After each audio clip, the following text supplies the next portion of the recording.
ภูมิธรรมญาณและอ่านวายญาณเป็นโสดาบันเสาเขาไว้จารามารณะอันว่านั้นเป็นเจ้าหือลาในลองเทามา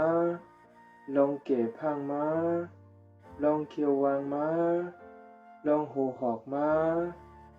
ลองนางเหี่ยวมาลองอายุใส่ใส่เอมา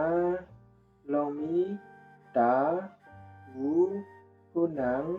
ติ้นเตกว่าอันเป็นอินเตเร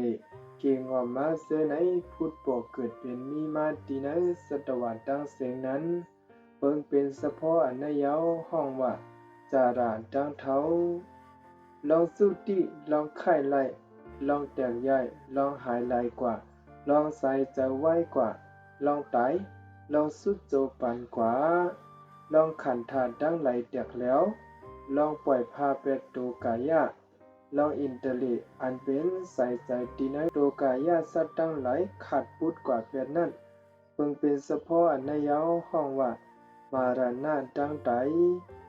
จราเลสังมารณะในเลสังมีอยู่หนังนายาว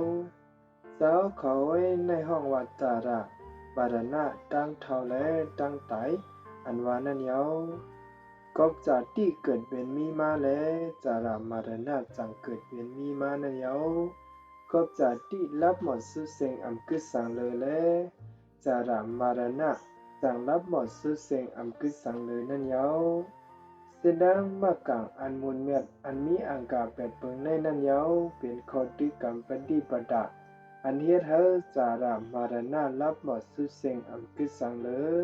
เจอเป็นสมาธิทิสัมมาสังกัปปะสัมมาวาจา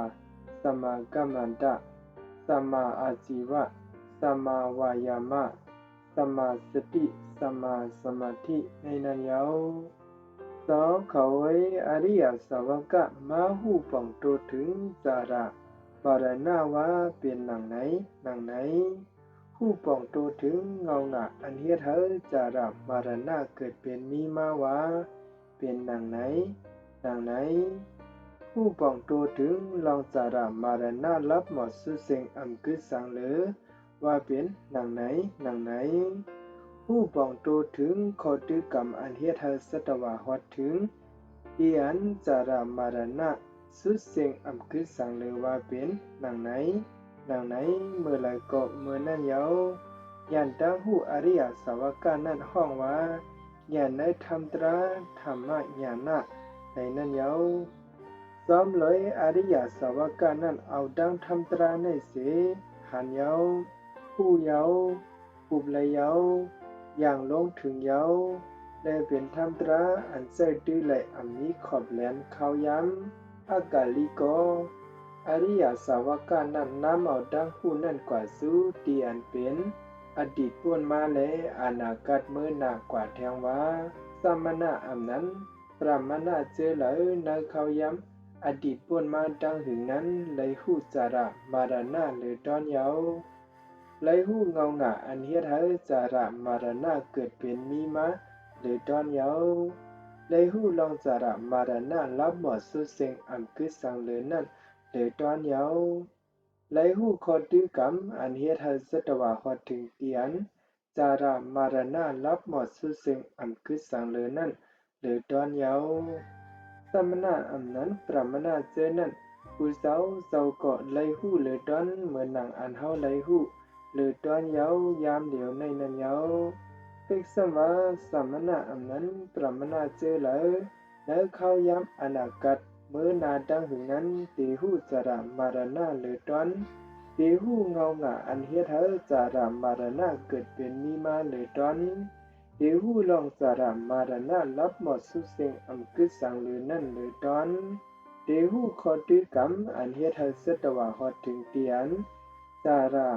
มารณะรับหมดสุเสงอำกึศสังหรือนั่นหรือตอนเสดา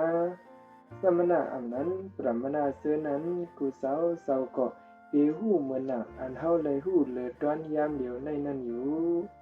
ญาณตั้งหูอริยสาวกะในนั้นเพราะว่าญาณตีนะอันหูจอมอันว่าญาณนะในนั้นเยาเสาเขาไว้ญาณทั้งสองอันเป็นธ ธรรมะญาณและอาวายะญาณเสียในของอริยสาวกนั้นเป็นสภาวะอื่นหลีสายหลีเบอร์ไหลยามไหลก็สาวเขาไว้เบอร์นั่นยามนั้นเข้าห้องอริยสาวกนั้นว่าเป็นภูมิทิฏฐิเตรียมทวนหนังในพ้องเป็นภูมิทัศนะเตรียมทวนหนังในพ้องเป็นภูมาถึงสัทธมาตราในเยาหนังในพ้องเป็นภูไลหันสัทธมาตราในเยาหนังในพ้องเป็นภูมิญาณอันเป็นเสขะหนังในพ้องเป็นภูมิปิจจาอันเป็นเสขะหนังในพ้องเป็นผู้ถึงไสเกธรรมตรายเยาหนังในพ้องเป็นผู้มุนเม็ดมีปัญญาเครื่องยาเป็ดกิเลสะหนังในพ้อง